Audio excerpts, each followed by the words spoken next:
வாசிக்கலாமா? மத்தேயு புஸ்தகம் 21ஆம் அதிகாரம் 22வது வசனம். மேலும் நீங்கள் விசுவாசம் உள்ளவர்களாய் ஜெபத்திலே எவைகளை கேட்பீர்களோ அவைகளை எல்லாம் பெறுவீர்கள் என்றார். கரங்களை நல்லா தட்டி இந்த வார்த்தைக்காக தேவனுக்கு மகிமை செலுத்துவோமா? கவனிங்க, தேவனுடைய வார்த்தையை 2 விதமாக பிரிக்கலாம். ஒன்று, எழுதப்பட்ட வார்த்தையை படிக்கும் பொழுது அது லோகோஸ். இன்னொன்று, அந்த எழுதப்பட்ட வார்த்தை சில நேரங்களில் நேரடியாய் பேசும். உதாரணமாக, உங்கள் துக்கம் சந்தோஷம் மாறுன்ற வார்த்தையை நீங்கள் பார்க்கலாம், பார்த்துட்டு போயிடலாம். ஆனால் ஒரு நாள் திடீர்னு உங்களோடு கூட பேசும். அப்போ கண்ணிலேருந்து கண்ணீர் பல பலன்னு அப்படியே கொட்டும். அப்போ அந்த வார்த்தை பேசும் வார்த்தை என்னது? ரேமா. அப்போ லோகோஸ், ரேமா என்று 2 விதமாய் ஆராய்ச்சியாளர்கள் பிரிக்கிறார்கள். லோகோஸ் என்று சொல்லும் பொழுது அது எழுதப்பட்ட வார்த்தை. ரேமா அப்படின்னு சொல்லும் பொழுது அது நேரடியாய் சொல்லுகிற வார்த்தை. கவனிங்க, இந்த வார்த்தை சீசர்களுக்கு இயேசு கிறிஸ்து நேரடியாய் தம்முடைய வாயை திறந்து சொல்லுகிறார். மேலும் நீங்கள் விசுவாசம் உள்ளவர்களாய் ஜெபத்திலே எவைகளை கேட்பீர்களோ அவைகளை எல்லாம் பெறுவீர்கள். ஆமென். இதுக்கு முன்னாடி ஒரு சம்பவம் நடக்கிறது. அவர் பெத்தானியா என்கிற கிராமத்திலே தங்கி இருந்து விட்டு மறுநாள் காலையில் அவர் எருசலேம் நகரத்துக்கு புறப்பட்டு வரும்பொழுது வழியிலே ஒரு அத்தி மரத்தை பார்க்கிறார். அந்த அத்தி மரத்தில் ஏதாகிலும் கிடைக்குமா என்று பார்க்கிறார். அதாவது கனி கிடைக்குமா என்று பார்த்தார். ஒன்றும் இல்லை. அந்த அத்தி மரத்தை சபித்தார். உடனே பட்டு போயிற்று. சீசர்கள் அதை பார்த்து ஆச்சரியப்பட்டு, ஆண்டவரே, நீர் சபித்த அத்திமரம் பட்டு போயிற்று என்று ஆச்சரியப்படும் பொழுது ஆண்டவர் அவர்களை பார்த்து சொல்லுகிறார், நீங்கள் விசுவாசம் உள்ளவர்களாய் மலையை பார்த்து பெயர்ந்து சமுத்திரத்திலே தள்ளுண்டு போ என்று சொன்னால் நீங்கள் சொன்னபடியே ஆகும். உங்கள் இருதயத்திலே சந்தேகப்படாமல் அப்படியே நீங்கள் சொல்வீர்களானால் அது உங்களுக்கு நடக்கும் அப்படின்னு சொல்றார். அப்படி சொல்லிட்டு மேலும் நீங்கள் விசுவாசம் உள்ளவர்களாய் ஜெபத்திலே எவைகளை கேட்பீர்கள் அவைகளை எல்லாம் பெறுவீர்கள். அப்போ அன்பானவர்களே, நம்முடைய வாழ்க்கையில விசுவாசமும் ஜெபமும் சீராய் இருக்கும் பொழுது ஒரு வெற்றிகரமான கிறிஸ்துவனாய் நம்மால் வாழ முடியும். ஒரு சாட்சியுள்ள ஒரு கிறிஸ்துவனாய் நாம் வாழ முடியும். ஒரு உயிருள்ள கிறிஸ்துவனாய் நாம் வாழ முடியும். இந்த சரீர மனிதன் உயிர் வாழ்வதற்கு சுவாசம் எவ்வளவு முக்கியமோ அவ்வளவு முக்கியம் உள்ளான ஆவிக்குரிய மனிதன், கிறிஸ்தவ மனிதன் உயிர் வாழ்வதற்கு விசுவாசம் சுவாசமாய் இருக்கிறது. ஆமென். ஆக அந்த விசுவாசம் இல்லைன்னா அவன் கிறிஸ்துவ ஜீவியத்தில் நடைப்பணமாக ஒரு மரித்த போன மனிதனாக காண முடியும். ஆகவே எப்பொழுதுமே கிறிஸ்துவுக்குள் ஒரு உயிருள்ளவர்களாய் நாம் இருக்க வேண்டும். உயிருள்ளவர்கள் அல்லேலூயா சொல்லுங்க பார்க்கலாம். செத்தவங்க அல்லேலூயா சொல்லுங்க பார்க்கலாம். சந்தோஷம். அப்ப கவனிங்க, இங்க ஒரு வாக்குறுதியை கொடுக்கிறார். யாரா இருந்தாலும் சரி, அவருக்கு கவனிங்க, கிறிஸ்து மதத்தை பரப்ப வரவில்லை, அவர் அன்பை காண்பிக்க வந்தார். மார்க்கத்தை, அதாவது வழியை காண்பிக்க வந்தார். நானே வழியும் சத்தியமும் ஜீவனுமாய் இருக்கிறேன், என்னாலே அல்லாமல் ஒருவனும் என் பிதாவினிடத்தில் வர மாட்டான், முடியாது அப்படின்னு அவர் சொன்னார். ஆகவே இயேசுவும் ஒரு வழி, நானும் ஒரு வழி அப்படி சொல்ல, ஐ ஆம் த வே, நானே வழியாய் இருக்கிறேன் என்று அதிகாரத்தோடு கூட சொன்னார். ஆமென். அந்த ஆண்டவரை 1995 நான் விசுவாசத்தோடு கூட கவனிங்க, அவரை பிடித்து கொண்டபடினால, அவரும் என் கரத்தை பிடித்து கொண்டபடினால இன்னைய தேதி வரைக்கும் குத்துக்கல்லாட்ட நின்று கொண்டிருக்கிறேன். என் நிலைமையில வேற யாராவது இருந்திருந்தா, நான் பெருமைக்காக சொல்லலை அன்பானவர்ல, அவங்க ஹார்ட் மாத்திரெல்லாம் சாப்பிடணும், ஹார்ட் சம்பந்தப்பட்ட மாத்திரெல்லாம் சாப்பிடணும். இந்த பலிபீடத்தில் நின்று பேசுகிறேன், நான் உண்மையை சொல்லுகிறேன். இந்த பலிபீடத்தில் நின்று இதுவரைக்கும் கர்த்தருடைய தயவினாலே கிருபையினாலே இருதயம் சம்பந்தப்பட்ட எந்த மாத்திரையும் நான் சாப்பிடவில்லை. என் நிலைமையில வேற யாராவது இருந்திருப்பார்கள், ஆனால் 3 மாதத்துக்கு ஒரு தடவை இசிஜி போய் எடுக்கணும், எக்கோ எடுக்கணும், இப்படிலாம் செக் பண்ணணும். நான் கிட்டத்தட்ட ரட்சிக்கப்பட்டு கவனிங்க, ஒரு 15 வருஷத்துக்கு என் ஹார்ட்டை நான் செக் பண்ணவே இல்லை. நான் இருந்த இடத்துல தலைமை போதகர் ஒருவர் மறித்து விட்டார். சென்னை பால்மோசஸ் டேனியல் அப்படின்னு சொல்லி. பாஸ்டர் பால்மோசஸ் டேனியல்னு சொல்லுவாங்க. அவர் தான் என் கல்யாணத்தை பண்ணி வச்சார். அவர் தான் 2000 இந்த இடத்துல சர்ச்சை டெடிகேட் பண்ணி வச்சார். எங்கள் பையனை பிரேஸ்டர் பண்ணவரும் அவர் தான். எனக்கு கல்யாணம் பண்ணி வச்சவரும் அவர் தான். என்னை பாஸ்டர் ஆர்டினேஷன் பண்ணி வச்சவரும் அவர் தான். கைத்தட்டி அந்த பரிசுத்தவானுக்காக இப்பொழுது தேவ சமூகத்தில் இளைப்பாரி கொண்டு இருக்கிறார். அல்லேலூயா, ஆமென். அப்போ அவர் மறிச்சோடனே அங்கே இருந்த இன்னொரு பாஸ்டர் என்ன பண்ணார், எல்லாரும் போய் செக் பண்ணுங்கன்னாரு. எல்லாரும் போய் செக் பண்ணுங்க, நம்ம ஊழியக்காரங்க உயிர் வாங்கணும், போய் பரவாயில்ல. அப்போ சொன்னேன், செந்தில் ஒரு சகோதரன், என்னை கூப்பிடாத, நான் வரமாட்டேன் அப்படின்னு சொல்லி. ஆனாலும் வம்பு பண்ணினால பாஸ்டர் மியாட்லேருந்து ஸ்பெஷலிஸ்ட் டாக்டர்லாம் வந்திருக்கிறாங்க, வாங்க எல்லாரும் செக் பண்ணிங்கன்னு. அன்றைக்கி செக் பண்ண ஹார்ட்டில் எந்த பிரச்சனையும் இல்லைன்னு ரிப்போர்ட் வந்தது. ஏன் சொல்கிறேன்னா கவனிங்க, விசுவாசம் உள்ளவர்களாய் ஜபத்தில் எவைகளை கேட்பீர்களோ அவைகளையெல்லாம்.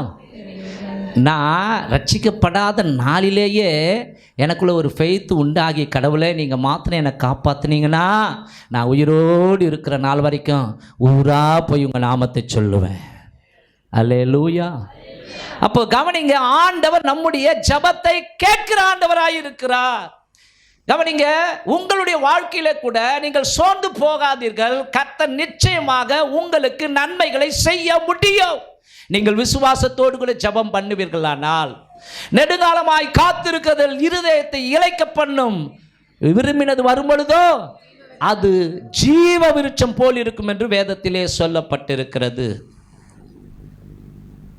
ஆகவே சோர்ந்து போகாமல் ஜெபம் பண்ணுங்கள், கூடவே விசுவாசத்தையும் சேர்த்துக் கொள்ளுங்கள்.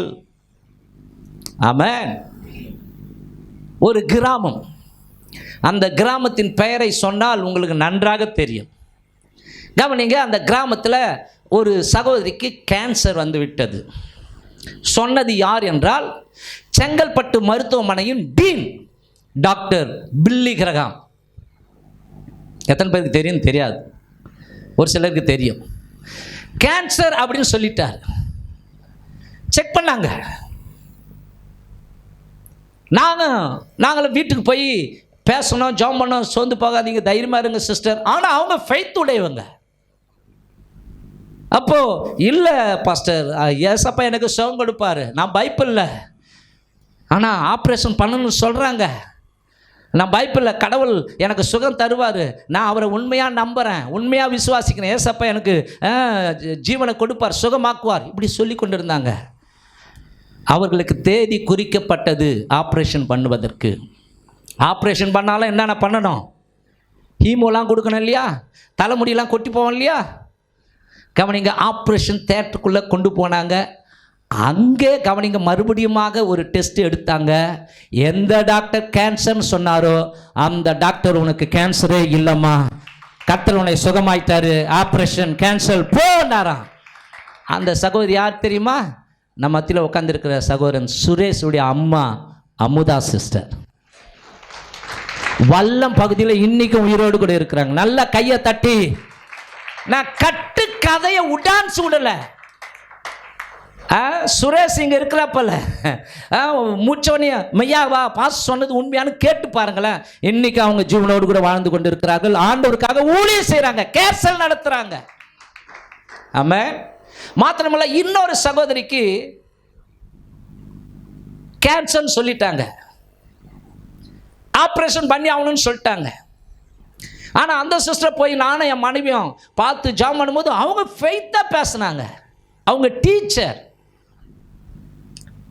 அந்த ஆப்ரேஷன் டைம் வந்தப்போ கவனிங்க, மறுபடியும் அவங்களுக்கு செக் பண்ணால் ஆப்ரேஷனே இல்லை, கேன்சர் இல்லைன்னு சொல்கிறாங்க. கர்த்தர் அவங்கள கத்தி படாதபடிக்கு சுகத்தை கொடுத்து விட்டார். அவங்க பேர் என்ன தெரியுமா? Sister Vanitha. New life search ministry அந்த யூடியூப்லுக்குள்ளே நீங்கள் போனீங்கன்னா அவங்க சாட்சியே இருக்கும். அப்போ இயேசு இன்றைக்கு உயிரோடு கூட இருக்கிறார்.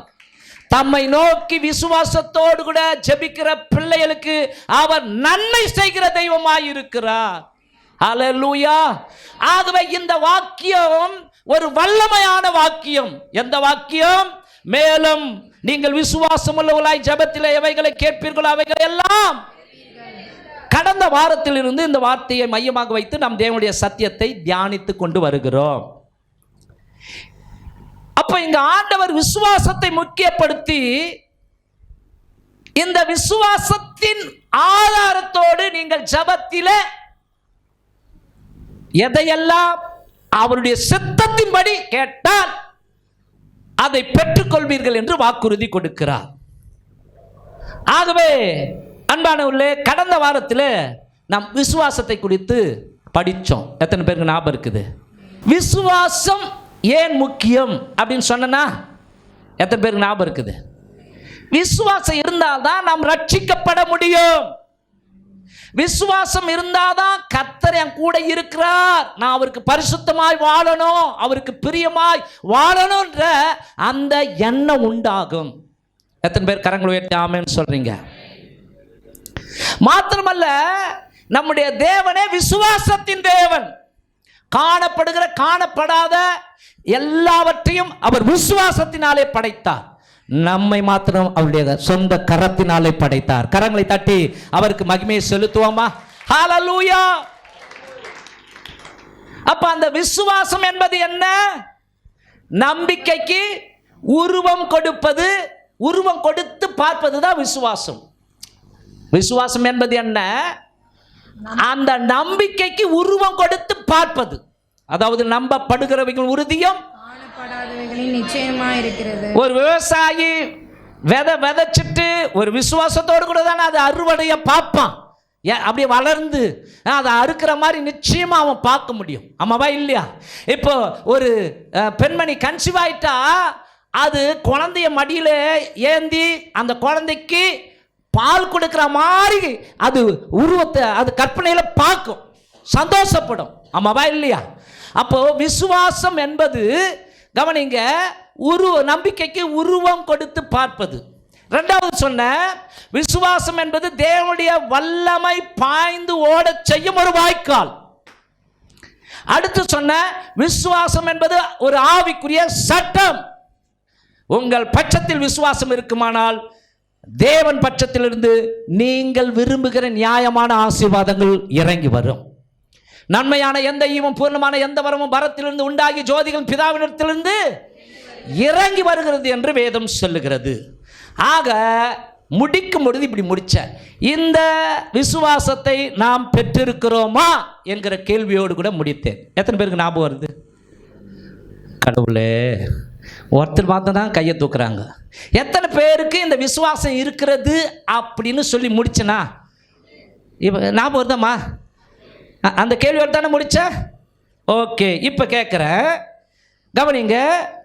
அந்த விசுவாசத்தை குறித்து தொடர்ந்து இப்போ நம்ம பார்க்க போகிறோம்.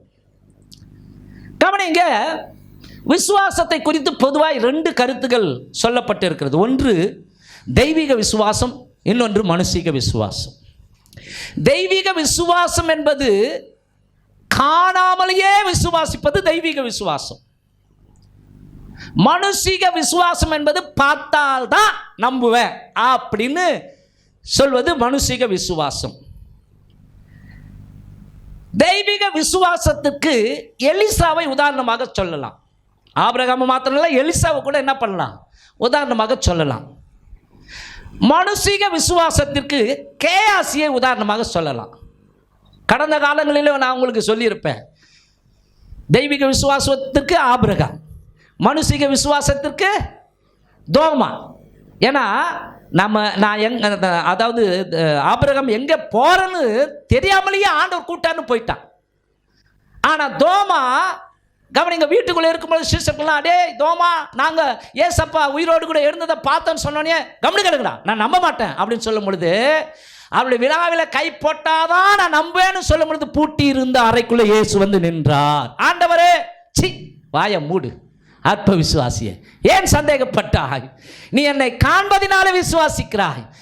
உனக்கு பின்னாடி ஒரு ஜெனரேஷன் வரும், என்னை காணாமலேயே விசுவாசிக்கிற கூட்டமாய், பாக்கியமுள்ள கூட்டமாய் மாறும். அந்த கூட்டம் தான் நாம அந்த கூட்டம் தான் நாம. கரங்களை தட்டி ஸ்தோத்திரம் பண்ணுங்க. இயேசுவை சிலுவையில் அறைந்தார்கள், மரித்தார், உயிரோடு கூட எழுந்தார், வரத்திற்கு ஏறி போயிருக்கிறார், மீண்டும் வரப்போகிறார், நம்மை மீட்டுக் கொள்ள போகிறார், நம்மை அழைத்துக் கொள்ள போகிறார்.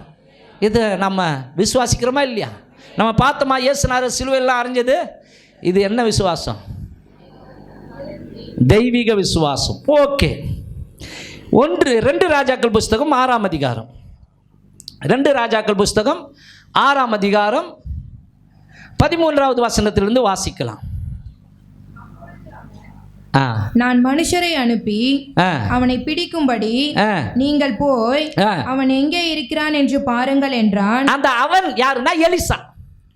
அதை சொல்றவன் யாருன்னா ஒரு ராஜா. எந்த தேசத்தின் ராஜானா சீரிய தேசத்தின் ராஜா.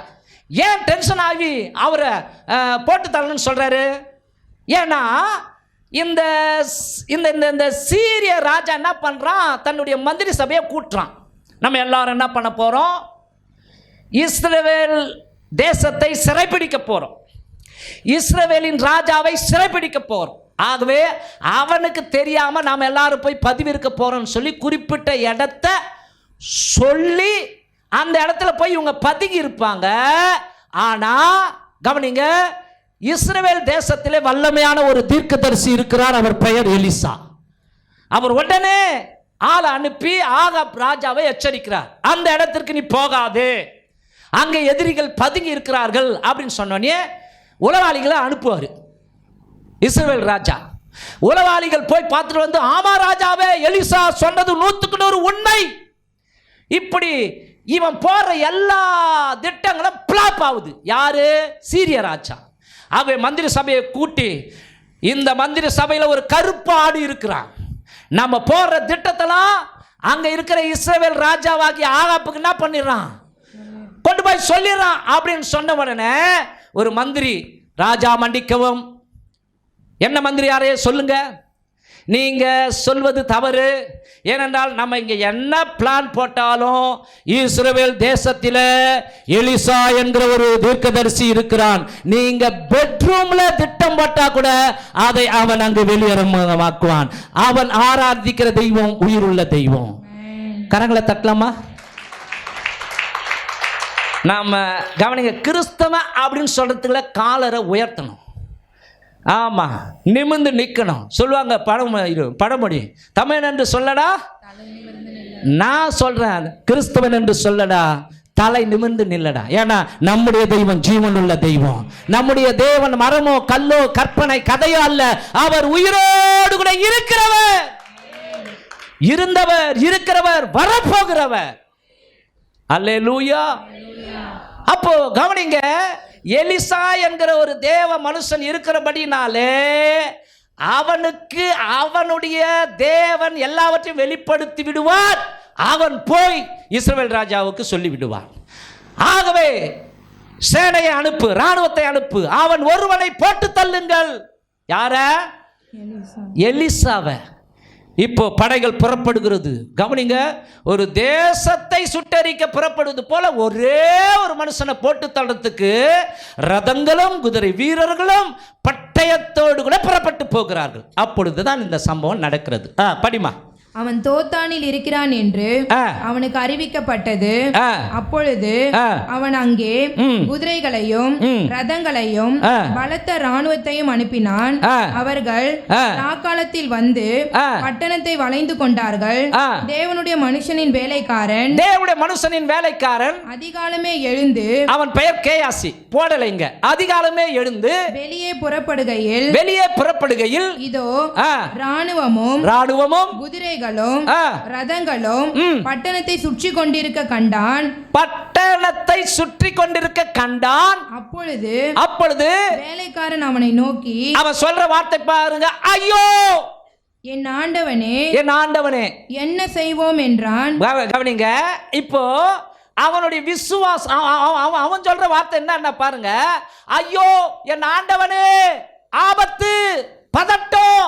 சில பேருக்கு சின்ன பிரச்சனைனாலே கை கால்லாம் நடுங்கும், பதட்டம். எங்க போச்சு விசுவாசம்? யோசிச்சு பாருங்க. என்னை பலப்படுத்துகிற கிறிஸ்துவினாலே எல்லாவற்றையும் செய்ய எனக்கு பலன் உண்டு. ஆமென். ஒரு நாள் எதிர்மறையான எண்ணங்களுக்கு, எதிர்மறையான சிந்தைகளுக்கு நாம் இடம் கொடுக்க கூடாது. என்ன சொல்றீங்க? அடுத்த வசனம் படிப்போம். அதற்கு அவன் பயப்படாதே அவர்களோடு இருக்கிறவர்களை பார்க்கிலும் அவர்களோடு கூட இருக்கிறவர்களை பார்க்கிலும் நம்மோடு இருக்கிறவர்கள் அதிகம் என்றான். இப்போ அந்த கேயாசி இவனா பைத்தியம் பிடிச்சி போயிச்சா, இவனுக்கு லூசா, இப்படி தானே நினைச்சிருப்பான். அவர் தெய்வீக விசுவாசம் உடையவராய், கவனிங்க, அவர் சொல்லுகிறார், பயப்படாதே அவர்களோடு இருக்கிறவர்களை பார்க்கிலும் நம்மோடு கூட இருக்கிறவர்கள் அதிகம் என்றான். இப்போ இவனுக்குள்ள கவனிங்க அந்த விசுவாசம் இல்ல. அடுத்த வசனம் சொல்லுகிறது, அப்பொழுது எலிசா யாருக்காக ஜெபம் பண்றான்னா இந்த கேயாசி, கவனிங்க, கண்ணால பார்த்தாதான் நம்புவான். ஆகவே அந்த கேயாசிக்காக ஒரு பிரேயரை ஏறெடுக்கிறார் எலிசா. விண்ணப்பம் பண்ணி, கர்த்தாவே இவன் பார்க்கும்படி, அட்டென்ஷன் ப்ளீஸ், அதை அண்டர்லைன் பண்ணுங்க, இவன் பார்க்கும்படி இவன் கண்களை திறந்தருளும் என்றான். இவன் கண்களை திறந்தருளும் என்றான். உடனே கர்த்தர் அந்த வேலைக்காரன் கண்களை திறந்தார். இதோ எலிசாவை சுற்றிலும் அக்கினிமயமான குதிரைகளாலும் ரதங்களாலும் அந்த மலை நிறைந்திருக்கிறதை அவன் கண்டான். இந்த இடத்துல நீங்க கையை தட்டணும். இந்த இடத்துல யாருடைய விசுவாசம் டாப்பு? எலிசாவுடைய விசுவாசம். ஏன்னா கவனிங்க, அவருடைய விசுவாசம் தெய்வீக விசுவாசம். ஆனா இவனுடைய விசுவாசம் ஜெபம் பண்ண பிற்பாடு கர்த்தர் கண்ணை திறக்கிறார், பார்த்தா மிரண்டு போயிட்டான். ஏன்னா எலிசா சொன்னது உண்மையாகவே 100 மடங்கு உண்மை. அப்புறம் அவன் விசுவாசிச்சிருப்பான் இல்லையா? அப்போ அது என்ன விசுவாசம் சொல்றது? கண்டதினாலே. ஆமென். அப்போ அது என்ன விசுவாசம்? மனுஷீக விசுவாசம். அப்போ அன்பானவர்களே கவனியுங்கள், தெய்வீக விசுவாசம் என்பது காணாமலேயே விசுவாசிப்பது. உலகத்தில் இருக்கிறவனை பார்க்கிலும் எனக்குள் இருக்கிறவர் பெரியவர். ஆமென். என் பக்கத்தில் 1000 பேரும் என் வலது பக்கத்தில் 10,000 பேரும் இருந்தாலும் அது என்னை அணுகாது. வெயிடா சூனியத்தை உங்கள் வீட்டு வாசலில் காலையில் தூங்கி அப்படியே கொட்டாய் விட்டுக்குன்னு வெளியே எழுந்து வந்து அப்படியே நிற்கிறீங்க. நின்ன உடனே குங்குமம் தடவின ஒரு எலுமிச்சம் பழம் ஐயோ அப்படின்னு அலையிடக்கூடாது. கர்த்தருக்கு ஸ்தோத்திரம். இன்னைக்கு எலுமிச்சை சாதம் செய்யலான்னு நினச்சிருந்தேன். ஓசியில் எலுமிச்சம் பழம் கிடச்சிச்சு. எடுத்து எத்தனை பேர் எலுமிச்சை சாதம் செய்ய முடியும்? அவ்வளோதான், அலர்ஜி அண்ணி வந்துடுவோம். ஐயோ பாஸ்டர் ஃபோன் போடு, பாஸ்டர் சீக்கிரம் வாங்க எங்கள் வீட்டுக்கு எதுவும் பண்ணிட்டானுங்க. இஸ்ரவேலுக்கு விரோதமான குறி சொல்லுதலும் இல்லை, யாக்கோபுக்கு விரோதமான. பயப்படக்கூடாதுங்க. உண்மையாகவே நீங்கள் அதை கழுவி சுத்தம் பண்ணி தைரியம் தான் என்ன பண்ண அறுத்து நல்லா புழிஞ்சு ஒரு டம்ளர் தண்ணி ஊற்றி சக்கரை போட்டு கலக்கி ஸ்தோத்திர ஆண்டவரேன்னு குடிக்கணும். எனர்ஜி உண்டாகும். ஆமென். எத்தனை பேர் செய்வீங்க அதை? கவனிங்க, இப்போ ஒரு கேள்வியை நான் கேட்க விரும்புகிறேன். இப்படிப்பட்ட தெய்வீக விசுவாசத்தை ஆண்டவர் யாருக்கெல்லாம் கொடுத்திருக்கிறார்? கேள்வி. இப்படிப்பட்ட தெய்வீக விசுவாசத்தை யாருக்கெல்லாம் கர்த்தர் கொடுத்திருக்கிறார்? கவனியுங்கள். ஸ்மித் விகில்ஸ்வர்த், பால்யாங்கிச்சோ, கென்னத் ஹேகின், பென்னிஹின், மறைந்த டிஜேஎஸ் தினகரன், மோகன் C Lazarus, Augustine Jebakumar, pastor D மோகன் மற்றும் பிரபலமான ஊழியக்காரர்களுக்கு கொடுத்திருக்கிறார். கரங்களை தட்டி மகிமைப்படுத்துவோமா?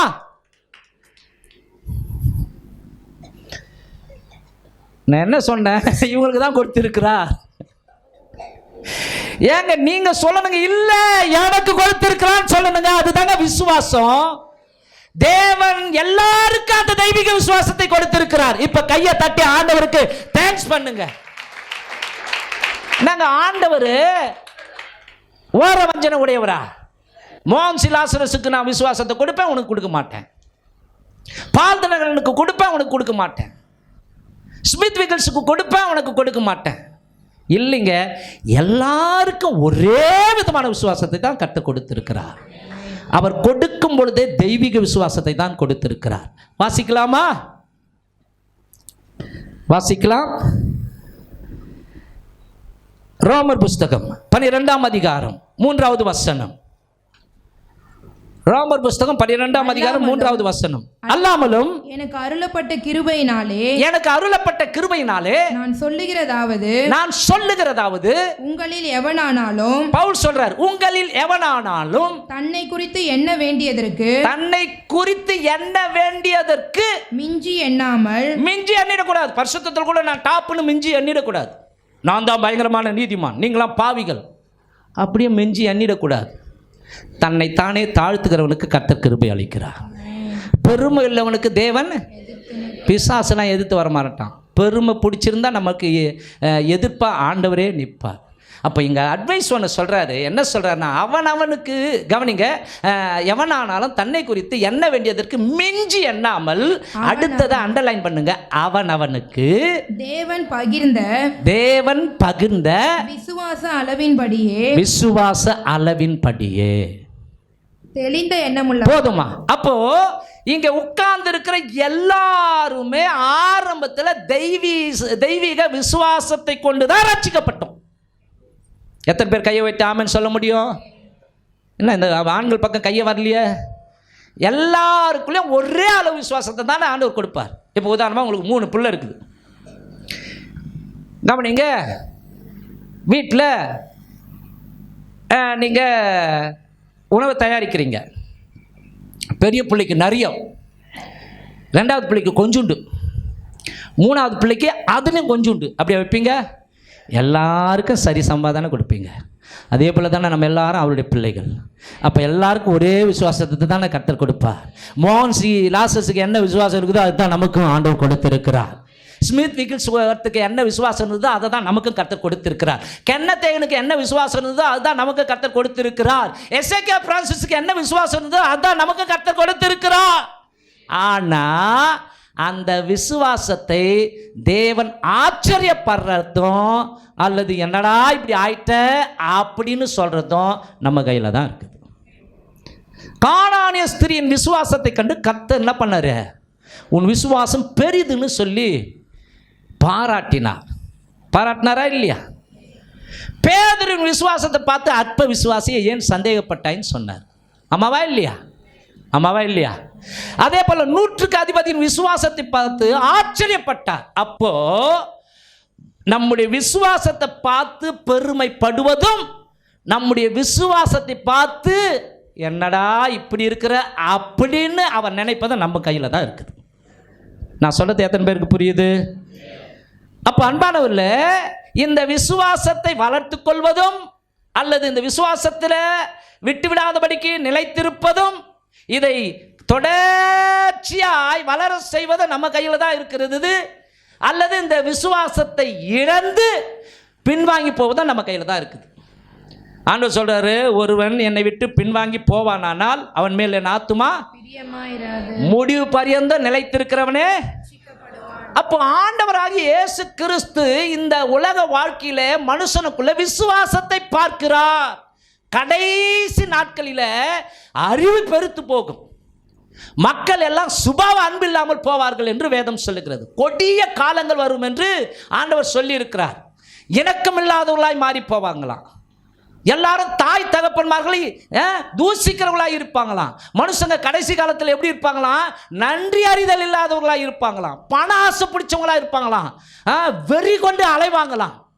அப்படிப்பட்ட மக்கள் மத்தியில் நம்ம வாழ்ந்து கொண்டிருந்தாலும் கடவுள் நமக்குள் எதை பார்க்கிறார் என்றால், லூக்கா புஸ்தகம் 18ஆம் அதிகாரம் 8வது வசனம் சொல்கிறது, ஆகிலும் மனுஷகுமாரன் வரும்போது பூமியிலே விசுவாசத்தை காண்பாரோ.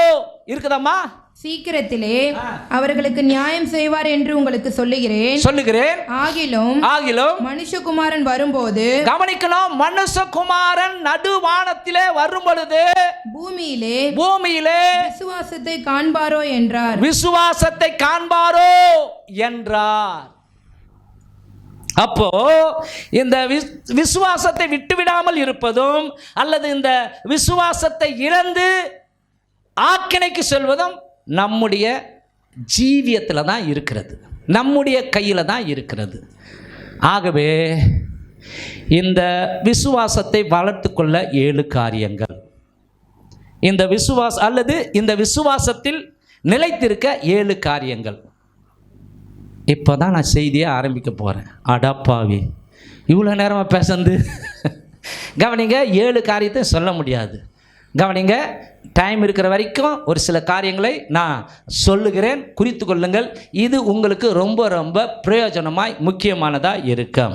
நம்பர் 1, அதாவது விசுவாசத்தில் நிலைத்திருக்க, கடைசி வரைக்கும் நிலைத்திருக்க நாம் செய்ய வேண்டிய 7 காரியங்கள். நம்பர் 1, ரோமர் புஸ்தகம் 10ஆம் அதிகாரம் 27வது வசனம் சொல்கிறது, விசுவாசம் கேள்வியினாலே வரும். படிங்க, ரோமர் 10:17.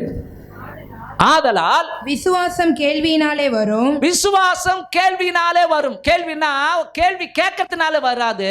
கேள்வி கேட்குறோம் அப்படின்னு அங்கே சொல்லப்பட்டிருந்தாலும், கேள்வி அப்படின்னு இருந்தாலும் அங்கே வர வேண்டிய வார்த்தை என்னன்னா, விசுவாசம் கேட்பதினாலே வரும்.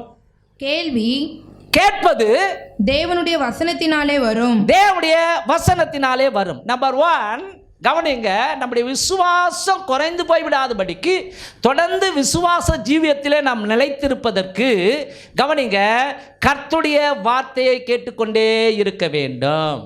ஆமென். கேட்பதினால் வரும். எதை கேட்பதினால்? ஊரார் வீட்டு கதையை கேட்பதினால், அக்கம் பக்கத்து கதையை கேட்பதினால், அவன் யாரை வச்சிருக்கிறான், இவன் யாரை வச்சிருக்கிறான், அந்த பொண்ணு ஓடி போயிச்சமே, அப்படியா, இதெல்லாம் சுவராசியமாக கேட்போம். ஊரா வீட்டு கதையை கேட்கறதுக்கு காதுகள் அப்படி என்ன ஆகும், அப்படியே தீவிரம் அடையும். ஆனால் கர்த்தருடைய வார்த்தையை கேட்கும்போது தூக்கம் வரும். கவனிங்க, நீங்களாம் கண்ணை மூடிக்கின்னு தூங்குறவங்க தானே பார்க்குறீங்க. மேலே வந்து பாருங்கள், கண்ணை திறந்துக்கின்னு தூங்குறவங்களே பார்க்க முடியும். இங்கே தான் அப்படியே கேட்குற மாதிரி இருக்கும். அல்லேலூயானா அல்லேலூயா, கையை உயர்த்து. ஆனால் அங்கே இருக்க மாட்டாங்க. எப்படா அந்த ஆள் முடிப்பான், சொல்லுவே கறி வாங்கிக்கணும் போனோம், இப்போயே மணி 9:25 ஆகுது, இன்னைக்கு 10 மணி தான் போல. புரியுதுங்களா? கவனிங்க, பைபிளில் சொல்லப்பட்டிருக்கிற நம்முடைய விசுவாசம் கடைசி வரைக்கும் நிலைச்சிருக்கணும்னா கர்த்தருடைய வார்த்தையை சாவர வரைக்கும் கேட்டுக்கொண்டே இருக்க வேண்டும். கவனிங்க, நிறைய கேட்டால் நிறைய விசுவாசம். கர்த்தருடைய வார்த்தையை கேட்காம, கவனிங்க, அப்படியே ஒரு நிறைய வேணாம், ஒரு ஒரு 10 நாளைக்கு கம்முன்னு இருங்களா, இருக்குத்தே தொச்சிங்க போயிடும். கண்டதுக்கெல்லாம் அலறுவோம், பயம் வரும், படபடப்பு வரும், கர்த்தர் கூட இருக்கிறாரு என்ற நம்பிக்கையே இருக்காது. அவ்வளோதான். கர்த்தர் என்னை கைவிட்டார்னு அன்னைக்கு சவுல் சொன்னானே, அது மாதிரி நம்மளும் சொல்ல நேரணும். எங்கே கடவுள் கூட இருக்கிறாரு, கடவுள் கூட இருந்தால் அதெல்லாம் நடக்குமா? எனக்கு எதுவுமே நடக்கலையே, ஏசுநாதருக்கும் கண் இல்லையே, அவர் என்னை கைவிட்டாரு.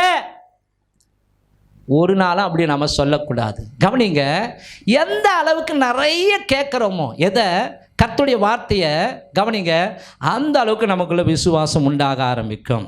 விசுவாசத்தின் தொடக்கமே, கவனிங்க, நம்மிடமிருந்து ஆரம்பிக்கவில்லை, அது தேவனுடைய வார்த்தையிலிருந்து வருகிறது. விசுவாசத்தின் அந்த மூல ஆதாரம், அந்த தொடக்கமே நம்மிலிருந்து ஆரம்பிக்கவில்லை, கர்த்தருடைய வார்த்தையை கேட்பதினாலே விசுவாசம் தொடங்க ஆரம்பிக்கிறது. பைபிள் சொல்கிறது, விசுவாசத்தை துவக்குபவரும் விசுவாசத்தை முடிக்கிறவரும் ஆண்டவராகிய இயேசு கிறிஸ்து. அப்போ அன்பானவர்களே, ஒரு சில வசனங்களை வாசிப்போம். அப்போஸ்தலர் புஸ்தகம் 10ஆம் அதிகாரம் 43வது வசனத்திலிருந்து வாசிப்போம். கவனமாய் கேளுங்கள். அவரை விசுவாசிக்கிறவன் எவனோ, அவரை என்ன யாருங்க? இயேசு கிறிஸ்து என்னவா இருக்கிறார்? பைபிள் சொல்கிறது, ஆதியிலே வார்த்தை இருந்தது, அந்த வார்த்தை தேவனிடத்தில் இருந்தது, அந்த வார்த்தை தேவனாய் இருந்தது, அந்த வார்த்தை மாம்சமாகி பூமியில தேவனுடைய திட்டத்தை நிறைவேற்றியது. ஓகேவா? இப்போ அந்த வார்த்தையை விசுவாசிக்கிறவன் எவனோ அவன் அவருடைய நாமத்தினாலே பாவ மன்னிப்பை பெறுவான் என்று தீர்க்கதரிசிகள் எல்லாரும் அவரை குறித்தே சாட்சி கொடுக்கிறார்கள் என்றான். இந்த வார்த்தைகளை தேவனுடைய வார்த்தைகளை பேதுரு பேசிக் கொண்டிருக்கையில் வசனத்தை கேட்டவர்கள் யாவர் மேலும், கவனிக்கணும், வசனத்தை கேட்ட யாவர் மேலும் அவங்களுக்குள்ள விசுவாசம் பெருக ஆரம்பித்து விட்டது. விசுவாசத்தை கேட்ட, அதாவது வார்த்தையை கேட்ட புறஜாதிகள், கிறிஸ்துவம் கிடையாது, வார்த்தையை கேட்ட புறஜாதி புறஜாதிகள் கொர்நேலியு என்கிற ஒரு 100க்கு அதிபதியானுடைய வீட்டில் நடக்கிற சம்பவம். வார்த்தையை கேட்டவர்கள் யாவர் மேலும் பரிசுத்த ஆவியானவர் இறங்கினார். அப்படின்னா எந்த அளவுக்கு கேட்டு இருப்பாங்க யோசிச்சு பாருங்க. அப்படி கேட்கும் பொழுதே இதயம் திறக்கிறது. பவுல் பிரசங்கம் பண்ணி கொண்டிருக்கும் பொழுது லீதியாளின் இருதயம் திறந்ததான். அப்படி பேசி கொண்டிருக்கும் பொழுதே கவனிங்க, எல்லாருடைய மனக்கண்களும் திறக்க ஆரம்பித்தது. கண்ணு முன்னாடியே இயேசு கிறிஸ்து சிலுவையில் அடிக்கிறது போல, அவர் மரிக்கிறது போல, உயிரோடு கூட எழுந்திருக்கிறது போல அப்படி கேட்டுக்கொண்டிருக்கும் பொழுதே விசுவாசம் பெருகிற பரிசுத்த ஆவியானவர் சடுதியில் அவர்கள் எல்லாரும் மேலே இறங்கினார். பேதுரு பிரமிப்பாய் பார்க்கிறாரு. அடே, இந்த அபிஷேகம் யூதர்களுக்கு மாத்திரம் தான் கொடுப்பார்னு நினைச்சுன்னு இருந்தேன். இந்த அபிஷேகம் விருத்த சேதனம் பண்ணப்பட்ட மக்களுக்கு மாத்திரம் தான் கொடுப்பார் என்று நினைத்திருந்தால் புறஜாதிகள் எல்லார் மேலும் ஆண்டவர் தம்முடைய ஆவியை ஊற்றுகிறாரே. கரங்களை தட்டி கர்த்தரை மகிமைப்படுத்துவோமா? அப்ப கேட்க கேட்க என்ன பெருகும்? ஃபெய்த் பெருகும், விசுவாசம் பெருகும். அப்ப உங்க வீட்டில் சினிமா பாட்டு கேட்குதா? சீரியல் வசனங்கள் கேட்குதா? அந்த சத்தம் இந்த சத்தம், மாமியார் சத்தம், மருமகள் சத்தம், கர்த்தருடைய வார்த்தை கேட்காது. போர் அடிக்குது.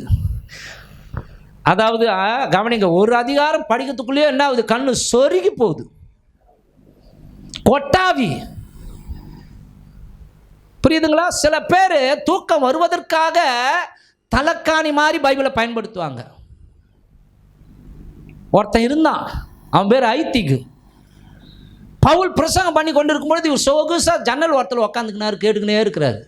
அப்படியே இவருக்கு மயக்கம் அடைந்து கவனிங்க, அப்படியே தூக்கம் வந்து தொப்புன்னு விழுந்தார், செத்தார். ஆனால் துபிதுபுன்னு இறங்கி ஓடி வந்து பவுல் அவனை உயிரோடு கூட எழுப்பினார். ஆமென். நான் பவுல் கிடையாது. ஆகவே ஆவிக்குரிய ஜீவியத்தில் செத்து போன ஒரு கதியில் நம்ம இருக்கக்கூடாது. அல்லேலூயா. ஆவிக்குரிய ஜீவியத்தில் நான் செத்து போன கதியில் இருக்கிறேன்னு சொல்றவங்க அல்லேலூயா. உஷாரா இருக்கிறீங்க, ஸ்தோத்திரம். ஆவிக்குரிய ஜீவியத்தில் உயிரோடு கூட இருக்க வேண்டும், விழிப்பாய் இருக்க வேண்டும். அப்படின்னா கவனிங்க, இந்த இந்த தோசை கல் இருக்குது தெரியுங்களா? அந்த தோசை கல் எப்பொழுதுமே எரிகிற ஒரு நெருப்பு மேலே இருந்தால் அதில் ஈ ஆண்டாது, எறும்பு ஆண்டாது. ஏன்னா சூடு உண்டாகி கொண்டே இருக்கிறது. தாவீது சொல்றார், நான் அவருடைய வார்த்தையை தியானிக்கையில் எனக்குள் அனல் மூண்டது, அக்கினி மூண்டது. ஆமென். அப்போ ஆண்டவருடைய வார்த்தையை கேட்டு பாருங்களேன், விசுவாசம் வளரும். இப்போ ஒரு பேச்சுக்கு நான் கூட ஒருத்தர் கூட பழகிறேன். எந்த நேரமும் ஒரு பிரச்சனையே பேசிக்கின்னு இருந்தா அதை நான் கேட்டுக்கினே இருந்தால் எனக்கு இருக்கிற விசுவாசமே போயிடும்.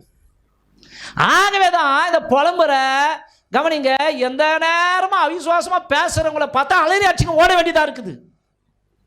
அது ஒரு ஆவி, பொல்லாத ஆவி, தொத்திக்கும்.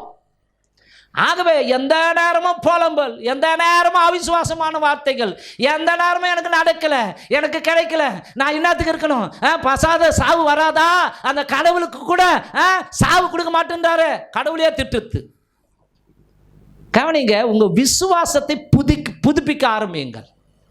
உங்கள் விசுவாசத்தை பார்த்து ஆண்டவர் ஆச்சரியப்படணும். நாங்கள் ஆராதிக்கிற எங்கள் தேவன் எங்களை தப்பிக்க வல்லவராய் இருக்கிறார். அவர் எங்களை விடுவிக்காமல் போனாலும் பரவாயில்லை, நாங்கள் சாகவும் ரெடியாக இருக்கிறோம். ஆனால் ராஜாவே, நீ நிறுத்தின சிலையை நாங்கள் வணங்க மாட்டோம். ஆமென். அப்படி விசுவாசத்தில் உறுதியாக இருந்த அவர்களை தூக்கி போட்டார்கள். கட்டி தூக்கி போட்டாங்கள, தூக்கி போட்டாங்க இல்லையா? போட்டவங்க உயிரோடு கூட இருந்தாங்க. ஆனால் தூக்கி போட்டாங்க பாருங்க, ஒருத்தரை தூக்கி போடுறதுக்கு ரெண்டு பேர் வேணும். அப்போ தூக்கி போட்டவங்க செத்தாங்க, போடப்பட்டவங்க கட்டுகள் இருந்தது. அவர்கள் அக்னியில், ஆமாம், அவங்க தலைமுடி வெந்து போகவில்லை, அவங்களுடைய வஸ்திரம் வெந்து போகவில்லை. அவர்கள் தேவனை துதித்தார்கள். ராஜா பார்க்குறான், அதிர்ச்சடைந்து எழுந்து நிற்கிறான். டே எல்லாரும் வாங்கடா, இங்கே வாங்க, எல்லாரும் வாங்க. போட்டது 3 பேர் தானே? ஆமாம். ஆனால் 4வது ஒரு ஆள் தெரியுறான். உங்கள் கணக்கு தெரியுதா? ஆமாம் தெரியுறாங்க ஆண்டவரே. ஏன்னா ராஜாவா அவங்க ஆண்டவன் தான் சொல்லணும். அந்த 4வது நபர் தேவ சாயலுக்கு ஒப்பானவராக இருக்கிறார். எல்லாம் முட்டியை போடுகிறா, முட்டியை போட்டு சொல்லுங்க, சாத்ராக் மேஷாக் ஆபேத்நேகோ ஆராதிக்கும் தேவனே மெய்யான தேவன். ஆமென். நம்முடைய விசுவாசத்தில் வைராக்கியமா இருக்கும்போது புற ஜாதிகளும் தேவனை காணும்படிக்கு கர்த்தர் அவர்களுடைய கண்களை திறப்பா. ஹல்லேலூயா. அதெல்லாம் எனக்கு தெரியாது. நீ என்ன பண்ண, காப்பு கட்டுறதுக்கு 1000 ரூபாய் வைக்கலாம் உன்னை ஒதுக்கி வச்சிருவேன். இப்படி மனத்தனமாக சொல்லும்போது நீங்கள் பயந்துடக்கூடாது. அது எப்படி ஒதுக்க முடியுது? எம்மதமோ சம்மதம், ஜனநாயக நாடு. இல்லைன்னா உனக்கு ரேஷன் கடையில் மண்ணெண்ணெய் கிடையாது, பொருள் கிடையாது, ஏன்னா இவங்க அப்பா வீட்டு கடை மாதிரி. அது கூட தெரியாமல் மிரட்டும் போது நம்ம என்ன பயந்துடுவோம்? அப்படியா, இந்தாங்க 1000 ரூபாய். அப்படிலாம் கொடுத்துடக்கூடாது. அங்கே தாங்க நம்ம வைராக்கியத்தை காட்டணும். அங்கே தான் நம்ம வைராக்கியத்தை காட்டணும். ஹல்லேலூயா. ஆமென். புரியுதுங்களா நான் சொல்கிறது? அப்போது நிறைய கர்த்தருடைய வார்த்தையை கேளுங்கள். அப்போது புதுசாக ஒரே டைமில் கேட்டவங்களும் அப்படி விசுவாசமாக கேட்டவனே பரிசுத்தாவியானவர் இறங்கினார் அப்படி என்பது அந்த சத்தியம் உண்மையானால், ரட்சிக்கப்பட்டதுலேருந்து இந்த நாள் வரைக்கும் எவ்வளோ வார்த்தையை கேட்குறீங்க? விசுவாசம் வளர்ந்துருக்கணுமா இல்லையா? ஹல்லேலூயா. ஆமென். ஒரு முறை கருமாரப்பாக்கன்ற கிராமத்துக்கு போயிட்டோம். அங்கே என்றும் ஆனந்தம் என் இயேசு தருகிறார் அந்த பாட்டை தொடங்கினோடனே வந்துட்டானுங்க ஒரு கும்பல். ஏய், பாட்டை நிறுத்திட்டு அநியாயத்துக்கு நான் பண்ணுறேன்னு சண்டை போடுறானுங்க. கவனிங்க, அழைச்சவங்க ஒதுங்கிட்டாங்க. நானே இன்னொரு பாஸ்ட்டு ஒருத்தன் சேரை தூக்கலாம் அடிச்சான். அவர் தடுத்தோடனே என்ன ஆச்சு? அது உடஞ்சிது, அவன் கையிலே குத்திச்சு, ரத்தம் ஊற்றுது, அவன் கையிலே ரத்தம் ஊற்றுது. இவர் கரத்தை தெரியும், திருப்பி கூட அடிக்கலாம். ஆனால் இவர் என்ன பண்ணார்? வானா ஃபஸ்ட்டு நம்ம போயிடலான்னு உடனே அவன்லாம் சொல்லிட்டான், எங்களை அஷ்டு வர்றானுங்க அப்படின்ட்டானுங்க. பாருங்க, ஒரு கும்பல் சூழ்ந்து கொண்டது. அப்போதான் அந்த பாஸ்டர் புது விஸ்டா காரை வாங்கியிருக்கிறாரு. அந்த காரை தான் போயிருக்கிறாரு அங்கே. கவனிங்க, அதில் ஒரு சில தம்பி என்ன பண்ணிட்டான், அங்கே இருக்கிற ஒரு தம்பி என்ன பத்திரமா கொண்டு போய் ஒரு இடத்துல மறைச்சி வச்சிட்டான். இன்னொரு பாஸ்டர் சரியான அடி வச்சிட்டாங்க. கவனிங்க, அந்த விஸ்டா கார் இல்லை, அதில் படுபாவிங்க என்ன பண்ணாங்கன்னா, அந்த பாறாங்கல்லாம் கருமார பார்க்கலாம், அது பாறைகள் இருக்கிற இடம், அந்த பாறாங்கல்லாம் தூக்கி போட்டு உடைச்சிட்டானுங்க. நடந்த சம்பவம் என்ன தெரியுமா? அதில் முக்கியஸ்தர் ஒருத்தருக்கு கேன்சர் வியாதியில் செத்து போனான். இன்னொரு குடும்பம் என்ன பார்த்துச்சு, பயம் வந்து சர்ச்சுக்கு வர ஆரம்பித்தாங்க. அவங்க ரட்சிக்கப்பட்டாங்க. இன்றைக்கி கிட்டத்தட்ட 50 குடும்பங்கள் அந்த கிராமத்தில் ரட்சிக்கப்பட்டு ஆண்டவருடைய பிள்ளையாய் மாறி இருக்கிறார்கள். ஒரு பெரிய போலீஸ் கேஸ் ஆகிப்போச்சு. உடனே டாக்டர் பில்லின்னு சொன்ன இல்லையா, அவர் என்ன, நீங்கள் போய் ஹாஸ்பிட்டலில் இருங்க, ரிப்போர்ட்டர் வருவாங்க, பேட்டிக்கான எடுப்பாங்க, தைரியமாக சொல்லுங்கள். ஸ்தோத்திரம். ஏன் வானா டாக்டர்னா கூட அவர் கேட்கல. ஹாஸ்பிட்டலில் போய் அட்மிட் பண்ணப்பட்டதா, என்ன அட்மிட் பண்ணிட்டாங்க. எல்லா பாஸ்டர்களும் திருக்கை கொண்டுறோம் அந்த ரோட்டில் உக்காந்துட்டாங்க. போராட்டம் இதெல்லாம் ஒரு பக்கம் நடந்து கொண்டு இருக்க. கவனிங்க, அப்புறம் நாங்களே யோசித்து மாம்சத்தோட ரத்தத்தோட நமக்கு போராட்டம் வேண்டாம், ஸ்தோத்திரம் ஜாம் பண்ணணும்னு சொல்லி அந்த காரியத்தெல்லாம் வாபஸ் பண்ணியாச்சு. அப்போ காரு அவனுங்க அவ்வளோதான் போச்சு. ஸ்தோத்திரம். இப்படிப்பட்ட சூழ்நிலையில் 2 வாரம் கழிச்சு விசுவாசி ஒருத்தர் அங்கே காலமாயிட்டார். இப்போ கவனிங்க, ஆக்சுவலாக அந்த இடத்துல போக வேண்டியது நான் கிடையாது, ஃபஸ்ட்டு அந்த ஏரியா தான் போனோம். ஆனால் அவர் அன்றைக்கி உடம்பு சரியில்லாததுனால என்ன அனுப்புனாங்க, நான் போக வேண்டிய சூழ்நிலை ஆகிப்போச்சு. ஓகே ரைட், இப்படி நடந்துச்சு. இப்போ அடுத்த 2 வாரத்தில் ஒருத்தர் காலமாயிட்டாங்க. இப்போ என்ன ஆகணும், அங்கே போய் ஜாம் பண்ணோம். இப்போது சீனியர் பாஸ்டர் நீ எப்போப்பான்றாரு. போகிறேன். ஸ்தோத்திரம். கூட ஒரு பாஸ்டர், நோ பைபிள்லாம் எடுத்துன்னு போவானா, பைபிள்லாம் எடுத்துன்னு போவானா. ஏன்பா? இல்லை வேணாம், மோசமான ஜனங்க வேண்டாம். நம்ம போகிறோம், பார்க்குறோம், மாலையை போடுறோம், சின்னதாக ஜெபம் பண்ணுறோம், ஓடாந்துடுறோம். நாங்கள் போனது ஒரு 7-8 பேர் போயிட்டோம் பாஸ்ட்டுங்களா. அன்றைக்கி எனக்கு 3 சர்வீஸில் ஒர்ஷிப் பண்ணுது. ஈவினிங் சர்வீஸு ஒர்ஷிப்பு மெசேஜு இப்படி கொடுத்த உடனே தொண்டை வலி மாத்திரம் இல்லாமல் ஜுரம் அடிக்குது. ஆகவே போகிறேன். ஒரு பாஸ்ட் பெயர் சங்கர். இன்னும் சொல்கிறது கேளுங்க, அங்கே போய் எதுவும் பேசக்கூடாதுன்னா சரி சங்கர், நானே டயர்டாக இருக்கிறேன், என்னால் பேச முடியாது, ஏன்னா தொண்டை வர கட்டி போயிருக்குது. அங்கே போய் நின்று மாலையை போட்டேன். பாட்டு வந்தது, பரலோகமே என் சொந்தமே என்று காண்பேனோ. அண்ணா முடி அவ்வளோதான், ஜெபம் பண்ணு. நான் அதை மறந்துட்டேன். முடிச்சுட்டு அன்பானவர்களே கவனியங்கள் தொடங்க ஆரம்பிச்சிட்டேன். அவ்வளோதான். வேர்த்து விறுவிறு இருக்க நான் பாட்டுன்னு பேசியிருக்கிறேன். இன்றைக்கு மரித்திருக்கிற இவர் தேவனுடைய ராஜ்யத்தில் இளைப்பாரி கொண்டிருக்கிறார். காரணம் பாவ மன்னிப்பு நிச்சயத்திற்கென்று ஆண்டவராகிய இயேசு கிறிஸ்துவை இரட்சகராக இவர் ஏற்றுக்கொண்டு ஞானஸ்நானம் எடுத்ததினாலே இந்த மரணம் கர்த்தருடைய பார்வையில் அருமையான மரணம். இவர் பரலோக ராஜ்யத்தில் இருக்கிறார். நீங்கள் உங்களில் யாராவது மரித்தீர்களானால் நீங்கள் எங்கே போவீர்கள்? இயேசு இல்லாமல் மரிக்கிற எந்த ஆத்மாவும் பாதாளத்துக்கு போகும். இப்படி நான் ஒன்றே பேசிக்கலாம். ஆளு எஸ்கேப் போய் அங்கங்கே போய் நிற்கிறாங்களாம். நான் எல்லாம் பண்ணி முடித்து ஜபம் பண்ணி முடிச்சுட்டு வேர்த்து கொட்டுது. மூச்ச உடனே என் ஆத்மாவே கர்த்தரை ஸ்தோத்திரி எல்லாம் சொல்லிவிட்டு அப்புறம் வந்தவொடனே அப்பாடான்னு எல்லாம் கூட வராங்க. அதாவது ஒரு ஒரு ஒரு 300 மீட்டர் தூரம் வந்தவொடனே நோ என்ன நீங்கள் எதுவுமே பேச மாட்டேன்னு சொல்லிவிட்டு அங்கே போய் பேசுங்க. எப்பா நான் பேசலை, ஆண்டவருடைய வார்த்தையை ஆண்டவரே பேச வச்சார். அப்போ சொன்னார் அந்த பாஸ்டர், ஆனால் நீங்கள் பேசுனீங்க எங்களுக்கெல்லாம் உதிரில் எடுத்துக்கிச்சு, நாங்கள் எல்லாரையும் பார்த்தோம், ஆனால் எல்லாரும் அப்படியே விசுவாசமாக கேட்டாங்க. அல்லேலூயா, ஆமென். கர்த்தருடைய வார்த்தையை பேசுவதற்கும் பயப்படக்கூடாது, கூச்சப்படக்கூடாது, வெட்கப்படக்கூடாது. பைபிளை எடுத்துன்னு வரத்துக்கும் வெட்கப்படக்கூடாது. சில பேர் பைபிளை சுருட்டி என்ன பண்ணுவாங்க, பாக்கெட்டில் இப்படி ஒழிச்சு வச்சுக்கின்னு வருவாங்க. இல்லை, பைபிளை அழகாக மார்பகத்தில் இங்கே இது இந்த இந்த இடத்துல அப்படி என்ன பண்ண, இப்படி கவனிங்க, நான் சொல்கிறேன் பாருங்க, இப்படி வச்சுக்கின்னு வரணும். அல்லேலூயா, ஆமென். 2 கையை வீசிக்கின்னு கை வீசம்மா, கை வீசு, கடைக்கு போகலாம், கை வீசு, இந்த ஸ்டைலிஷ் எல்லாம் போகக்கூடாது. கர்த்தர் ஒவ்வொரு கிரியைகளையும் பார்க்குறாரு. அதை வச்சு தான் நம்மளை கர்த்தரை ஆசீர்வதிக்க முடியும். ஆமென். அவன் செய்வதெல்லாம் வாய்க்கும். ஹல்லேலூயா, ஆமென். அப்போ புரியுதுங்களா? கவனிங்க, நிறைய கேட்கணும், பாட்டை கேளுங்க. ஃபாதர் பெத்மான்ஸ் பாடல்கள் இருக்கிறது. எந்த நேரமும் அப்படியே மென்மையாக சவுண்டை வச்சுட்டு கவனிங்க, பாட்டை கேளுங்க, பிரசங்கத்தை கேளுங்க, வசனத்தை மனப்பாடம் பண்ணி அதை சொல்லிக்கினே இருங்க. இப்படி சொல்ல சொல்ல சொல்ல சொல்ல சொல்லுவாங்க, பூவோடு கூட சேர்ந்த நாரும் அவர் பூ, நம்ம நாறு, அவரோடு கூட சேர்ந்த மணக்க ஆரம்பிப்போம். விசுவாசம் என்கிற மனம் நமக்குள்ளிருந்து வீச ஆரம்பிக்கும். அல்லேலூயா, ஆமென். ஒரே பாயிண்ட்டுக்கு டைம் முடியுது, இன்னும் 6 பாயிண்ட்டு பேசணும். 2வது பாயிண்ட்டை பேசி நான் முடிக்க விரும்புகிறேன். கவனிங்க, மார்க் புஸ்தகம் 9ஆம் அதிகாரம் 24வது வசனம். எடுத்துட்டீங்களா? எடுத்துட்டவங்க ஆமென் சொல்லுங்களேன். ஓகே, அங்கே சொல்லப்பட்டிருக்கிறது, உடனே பிள்ளையின் தகப்பன், கவனிக்கணும், பிள்ளையின் தகப்பன். இந்த பிள்ளையின் தகப்பன்னா அந்த பிள்ளை எப்படிப்பட்ட பிள்ளைன்னா, ஊமையும் செவிடுமான ஒரு அசுத்தாவி பிடிச்சு அவனை வாட்டுன்னு வாட்டுது. சீசர்கிட்ட கொண்டு வராங்க, அவங்களால துரத்த முடியல அந்த பேயை, அவங்களால அந்த பேயை துரத்த முடியல. உடனே அவங்க இயேசுகிட்ட கொண்டு வராங்க. இயேசுகிட்ட கொண்டு வந்த உடனே அந்த அசுத்தாவியை கர்த்தர் துரத்துறாரா இல்லையா? அப்போதான் இந்த சம்பவம் நடக்கிறது. அப்போ கவனிங்க, அவன் சொல்றான், அந்த பிள்ளையின் தகப்பன், அந்த பிசாசு பிடித்த அந்த வாலிபனின் அப்பா சொல்றாரு, விசுவாசிக்கிறேன் ஆண்டவரே, என் அவிசுவாசம் நீங்கும்படி உதவி செய்யும் என்று கண்ணீரோட சத்தமிட்டு சொன்னான்.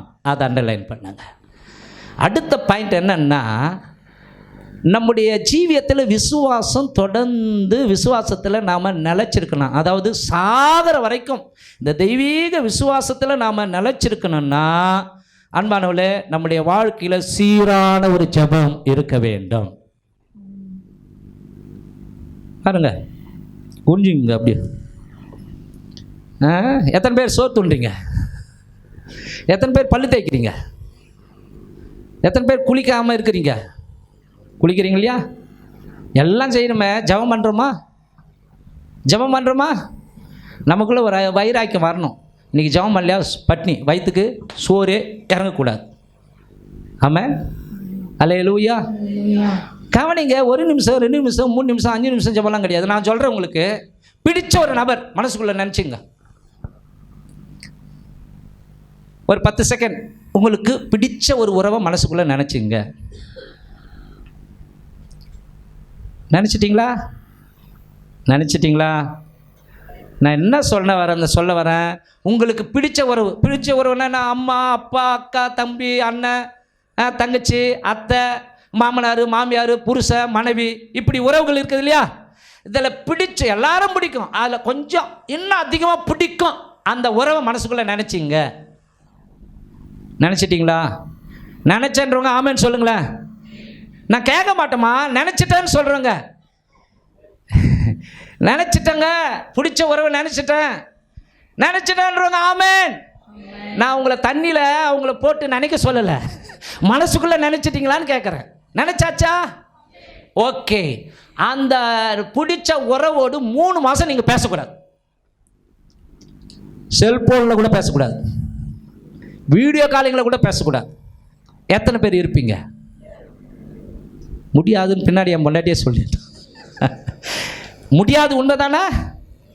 முடியாது உண்மைதானே? புதுசாக திருமணமாக போகிற கவனிங்க, அந்த மணவாளன் மணவாட்டி கவனிங்க, எந்த நேரமும் செல்போனில் பேசுகிறாங்களா இல்லையா? கவனிங்க, அவங்கள 1 hour பேசாமல் இருங்கன்னா இருப்பாங்களா? அவர் நம்முடைய மணவாளன், நம்ம எல்லாரும் அவருடைய மணவாட்டி. உங்களுக்கு பிடித்த உறவு, அந்த உறவோடு கூட 3 மாதம் பேசாமல் இருங்கன்னா ஐயோ முடியாது. ஏன்? அது என் உயிர் வலிக்கும், அந்த உயிர் வலிக்கும் அப்படின்ற பாசமுடைய மனைவியோ அல்லது புருஷனோ அல்லது அம்மாவோ அல்லது அப்பாவோ அல்லது அண்ணனோ அல்லது தம்பியோ மிஞ்சி மிஞ்சி மிஞ்சி போனால் உங்க கூட 100 வருஷம் தான் இருப்பாங்க. என்றைக்கு நித்திய காலமாய் உங்களோடு என்னோட இருக்க போகிறவர் அந்த சராசரங்களை உண்டாக்கின ஆண்டவராகிய இயேசு கிறிஸ்து, அவரோடு கூட 5 நிமிஷமா நம்ம பேசுறது. யோசிச்சு பாருங்க, யோசிச்சு பாருங்க. உங்களுக்கு பிடிச்ச உறவோடு கூட அவசர அவசரம் 5 நிமிஷம், அவசர அவசரமா 2 நிமிஷம், அவசர அவசரமா பேசிட்டு ஓட்டுவீங்களா? நின்று பொறுமையா உறவாடுவீங்களா இல்லையா? பேசுவீங்களா இல்லையா? இது தாங்க நமக்கு ஆண்டவருக்கும் இருக்கிற ஜெப உறவு. ஹல்லேலூயா, ஆமென். கவனிங்க, எத்தனை பேர் ஒத்த காலில் நடப்பீங்க? ஒத்த காலில் எத்தனை பேர்? கொஞ்சம் நடந்து பாருங்க. ஐயோயோ கஷ்டமாக இருக்குதே. யோசிச்சு பாருங்க. 2 கால் இருந்தால் தான் ஸ்ட்ரென்த்து. அந்த 2 காலில் ஒரு கால் ஃபெய்த், இன்னொரு கால் ஜெபம். ஆமென். இந்த 2ம் சீராக இருந்தால் தான் கிறிஸ்துவ ஜீவியத்தில் ஃபெய்த் அப்படியே ஸ்ட்ராங்காக இருக்கும். உம்மை உறுதியாய் பற்றி கொண்ட மனதை உடையவன் உம்மையே விசுவாசித்து கொண்டிருக்கிறபடினால், உம்மையே நம்பி இருக்கிறபடினாலே நீர் அவனை பூரண சமாதானத்தோடு கூட காத்துக்கொள்வீர். அப்போ இங்கே உண்மையை ஒத்துக்கணும். யாருங்க? இந்த பிசாசு பிடித்த வாலிபனுடைய தகப்பன் விசுவாசிக்கிற ஆண்டவரே என் அவிசுவாசம் நீங்கும்படி உதவி செய்யும் என்று கண்ணீரோட சத்தமிட்டு சொன்னான். அப்பன்னா நாம தாழ்மையோடு கூட நம்முடைய குறைகளை பலவீனங்களை தேவ சமூகத்தில் ஒத்துக்கணும். ஆண்டவரே நான் பாவிதான்பா, எனக்குள்ள சரியான ஜபம் இல்லைப்பா, நான் உமக்கு முக்கியத்துவமே கொடுக்கல ஆண்டவரை, நான் உண்மை மேன்மைப்படுத்தல, உமக்கு கொடுக்க வேண்டிய நேரத்தெல்லாம் உலகத்துக்கு கொடுத்துருக்கிறேன், என்னை மன்னிங்கன்னு நீங்காவது கேட்டிருக்கீங்களா?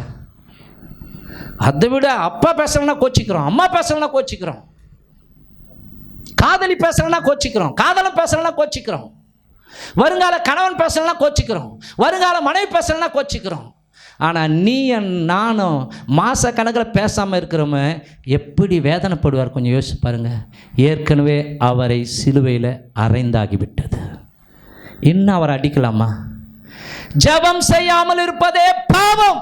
எத்தனை பேர் ஒத்துக்கிறீங்க? ஆமாம், ஜெபம் செய்யாமல் இருப்பதே பாவம். அப்போ அன்பானவர்களே, இங்கே ஆண்டவரே என்னுடைய அவிசுவாசம், என்னுடைய ஜெபிக்காத குறைய, என்னுடைய பயத்தை, என்னுடைய சந்தேகத்தை நீங்கும்படிக்கு செய்யும் அப்படின்னு ஜெபம் பண்ணுறான். அதுக்கப்புறம் அவனுக்கு விசுவாசம் வந்திருக்குமா வந்திருக்காதா? எத்தனை பேருக்கு தோணுது? ஆமென். அப்போ ஒவ்வொரு நாளும் நீங்களும் நானும் ஜெபிக்கிறவர்களாக இருந்தால் விசுவாசம் எகிற ஆரம்பிக்கும், தைரியம் பெருக ஆரம்பிக்கும். ஆமென். விசுவாசம் இல்லைன்னா கவனிங்க, ஜப வாழ்க்கை சரியா இல்லைன்னா பயம்தான் நமக்குள்ள அதிகமாக ஆளுகை செய்ய ஆரம்பிக்கும். ஹல்லேலூயா. கவனிங்க, அதாவது 30 நாள் 1 மாசம் யாருமே ராஜா கிட்ட தவிர வேற யாருக்கிட்டே பேசக்கூடாது, யாருக்கிட்டே விண்ணப்பம் பண்ணக்கூடாது அப்படின்னு ஒரு கட்டளை வந்தது. தானியேல் பயந்தாரா? உயிரே போனாலும் பரவாயில்லை, எருசலேம் இருக்கிற தேவாலயத்துக்கு நேராக, எருசலேமில் இருக்கிற தேவாலயத்துக்கு நேராக மேல் மாடியின் அந்த ஜன்னல் கதவை திறந்து முழங்கால் படியிட்டு 3 வேளையும் ஜெபம் பண்ணினார். அந்த தானியேலுக்காக கரங்களை தட்டுவோமா? விசுவாசம் இருந்தபடினால தைரியமா ஜெபம் பண்ணாரு. தூக்கி போட்டாங்க சிங்க கபியில. சிங்கங்கள் சேதப்படுத்தாதபடிக்கு கர்த்தர் சிங்கங்களின் வாய்களை கட்டி போட்டார். நீங்க தொடர்ச்சியா தேவ சமூகத்தில் ஜெபம் பண்ண உங்களுக்குள்ள விசுவாசம் வளர ஆரம்பிக்கும். அல்லேலூயா. உங்களை பார்த்து கவனிங்க, அது ஒரு வார்த்தை சொல்லுவாங்களே, துணிகரமாக பேச பயப்படுவாங்க.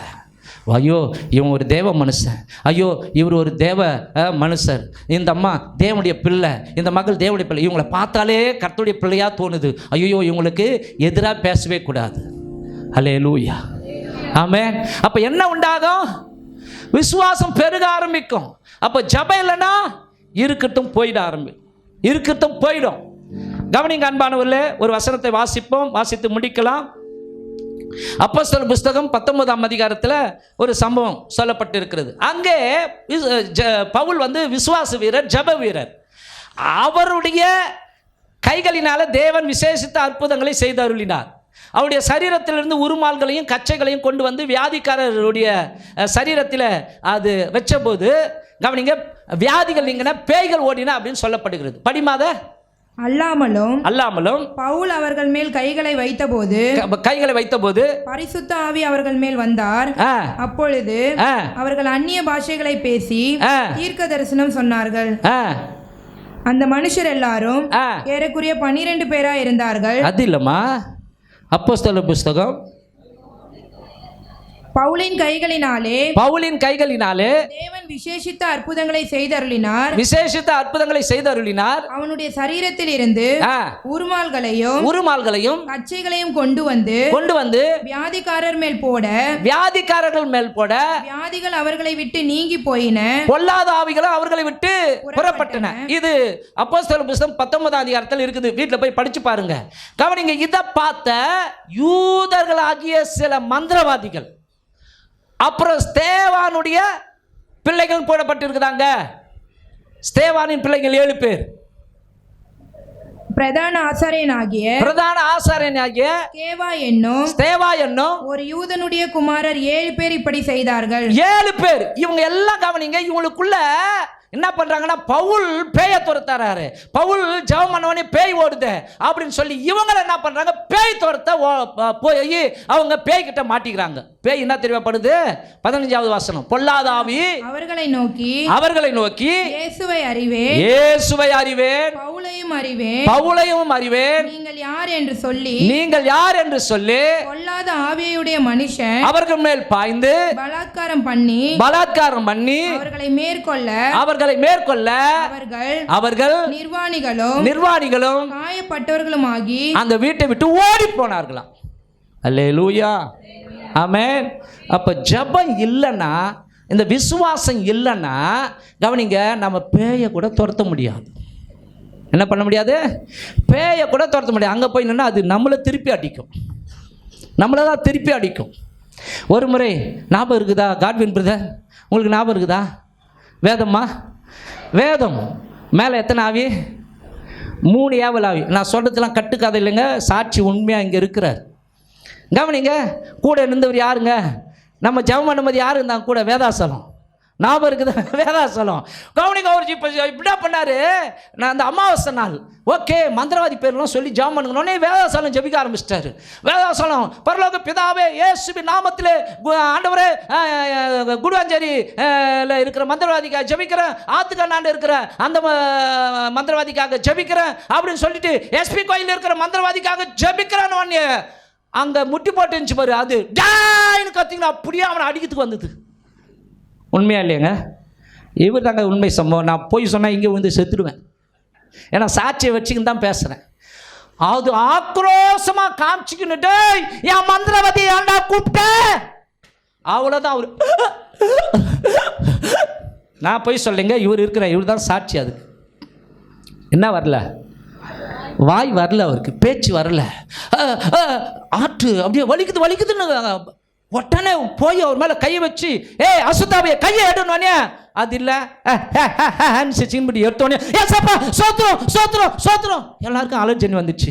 எல்லாரும் எழுந்து என்ன பண்ணுறாங்க, ஓட ஆரம்பிக்கிறதுக்கு ரெடியாக இருக்கிறாங்க. யாருங்க? விசுவாசிங்க. அந்த பேய் உடனே கையை நீட்டுது. அவங்க பசங்களாம் சின்ன சின்ன பசங்க. ஒருத்தன் திடீர்னு வயிற்று வழியில் துடிக்கிறான், ஏமா ஏமா ஏமா ஏய் கையெடு அசுத்தாவியான உடனே கையை உடனே சிரிச்சிக்கினே இப்படி எடுக்குது. நீ என்னை ஒன்றும் பண்ண முடியாத, நாங்கள் 3 பேர் இருக்கிறோம். அப்போல்லாம் பேய் ஓட்டத்தில் பயங்கர பிரியம். அது சொல்கிறது அது சொன்னதுன்ட்டு இவர் வார போய் என்ன பண்ணார், ஒரு ஆள் ஆழத்துக்கு நான் கருவாக இருக்கிறேன்டான்னொடனே ஒரு ஆள் ஆழத்துக்கு தோண்டி எடுத்தா என்ன வருதுன்னா தண்ணி தான் சொல்கிறது, கரு இல்லை. அது சிரிக்குது. ஏமாந்தீங்களா? ஆகவே தான் பேய் சொல்கிறத எப்பவுமே நம்பக்கூடாது. அது அப்போலாம் ஆரம்பம், அந்த 97வது வருஷம் 98வது அந்த மாதிரி வருஷம், அந்த மாதிரி காலங்கள். ஆகவே பைபிள் சொல்கிறது பிசாசு பொய்யனும் பொய்க்கு பிதாவுமாக இருக்கிறான். அவன் சொல்கிறதெல்லாம் நம்பிடக்கூடாது. அவன் அது போட்டு விடு. என்ன பண்ணான்னா உறவுகளை உடைக்க ஆரம்பிக்கும்.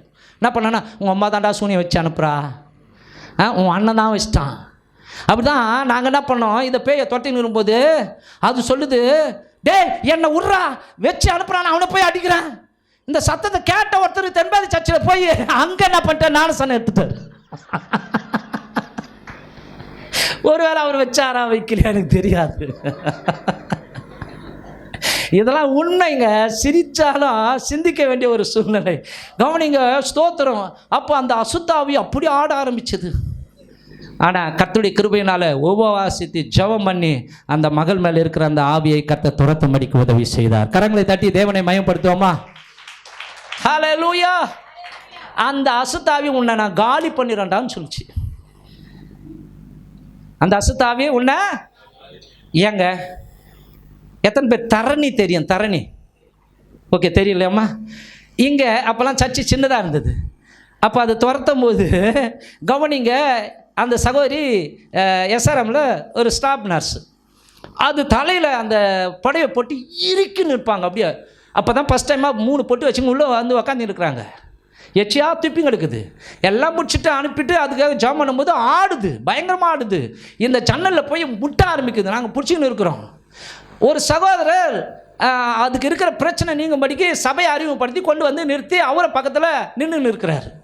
இப்போ கவனிங்க, அந்த ஆவி சொல்லுது அவனை பார்த்து, அதாவது அந்த இட்டுன்னு வந்தார் இல்லையா, அறிமுகப்படுத்தி இந்த சபைக்கு சரியாயிடுன்னு அவரை பார்த்து, நீ தானே இங்கே என்னை கொண்டு வந்த, நீ பைக்கில் போவல்ல அப்படி ஒன்று கால் உதற ஆரம்பிச்சிச்சு. அவருக்கு பேர் சொல்ல விரும்பல, இது கண் கூட பார்த்து காலு அண்ணா அண்ணா அண்ணா ஏய் நீ பயப்படாத, பேய் அப்படி தான் சொல்ல, ஒன்றும் ஆகாது. உண்மையாகவே முட்டி ரெண்டு ஒத்துட்டு அது என்ன சொல்லுது, அப்படியே முறைச்சி, நீ பைக்கில் தானடா போனோம், என்னை இங்கே கொண்டாட்டலன்னு. ஹல்லேலூயா. அந்த தரணியை கர்த்தர் விடுதலை ஆக்கினார். கவனிங்க, தரணி அவங்க கணவரும் ரொம்ப நாள் பிரிஞ்சு போயிருந்தாங்க. அவங்க ஒன்று சேர்ந்தாங்க. அவங்க இங்கே ரட்சிக்கப்பட்டு ஞானஸ்நானம் எடுத்து மதுராந்தகத்துலேருந்து இங்கே வருவாங்க. நாங்கள் தான் வரத்துக்கு 300 ரூபா ஆகுது. நீங்கள் மதுராந்தகத்தில் ஏஜி சர்ச் இருக்குது, பாஸ்டர் ஏசுதாஸ் சூப்பராக பண்ணுவார், அங்கே அங்கே போமா அப்படின்னோடனே அங்கே போயிருக்கிறாங்க. கரங்களை தட்டி தேவனை மயப்படுத்துவோமா? எனக்கு பர்த்டே வந்துட்டா ஃபோன் பண்ணுவாங்க, பாஸ்டர் என்னை யாரும் தெரியுதா, தரணி சொல்லுமா, பாஸ்டர் கண்டுபிடிச்சிட்டிங்களே அப்படின்வாங்க. அவங்க சொன்னாங்க, பாஸ்டர் என் வீட்டுக்காருக்கு இழந்த கவர்மெண்ட் வேலை கிடச்சிச்சு. ஹல்லேலூயா, ஆமென். கவனிங்க, அதெல்லாம் எப்படி நாங்கள் செஞ்சோம்? கவனிங்க, விசுவாசம் ப்ளஸ் ஜபம். கவனிங்க, அப்போலாம் அதிகாலை ஜபம், உபவாச ஜபம், இப்படி ஜபம், இப்படி விசுவாசம், இது ரெண்டும் இருக்கிறபடினால நீங்கள் நம்ப மாட்டீங்க. ஒரு வாட்டி பேய் துரத்த பாலூர் கிராமத்துக்கு, ஜெயசீலா ஐயா வீடுன்னு தான் நினைக்கிறேன், என் பசங்களை பூட்டிட்டு, அவங்க வீட்டில் தூங்குறாங்க, அவங்களுக்கு தெரியாது, மணி ஒரு 12 இருக்கும், பூட்டிட்டு போய் நாங்கள் துரத்திட்டு வந்தோம். ஞாபகம் இருக்குதாம்மா அனுஷாவுக்கு? ஓகே. கவனிங்க, இதெல்லாம் பார்த்து தான், இந்த கிரியெல்லாம் பார்த்து தான் கர்த்தர் இந்த ஆத்துமாக்களை கொடுத்திருக்கிறார். அல்லேலூயா. பைபிள் சொல்கிறது, உண்மையுள்ள மனுஷன்தான் ஆசீர்வதிக்கப்படுவான். 5 பேர் 6 பேரோடு கூட தொடங்கின திருச்சபை இன்னைக்கு ஆண்டவர் பெருக செய்திருக்கிறார்னா அவருடைய கிருபை. அல்லேலூயா. ஆமென். அப்போ அன்பானவர்களே கவனிங்க, தேவனை நோக்கி நம்முடைய விசுவாசத்துக்காக நம்ம ஜெபிக்கணும். நம்முடைய விசுவாசத்திற்காகவும் நாம் ஜெபம் பண்ணும் பொழுது நம்முடைய விசுவாசத்தை கர்த்தர் வர்த்திக்க பண்ணுவார். மீதி 5 காரியங்கள் அடுத்த வாரம். எழுந்து நிற்கலாமா?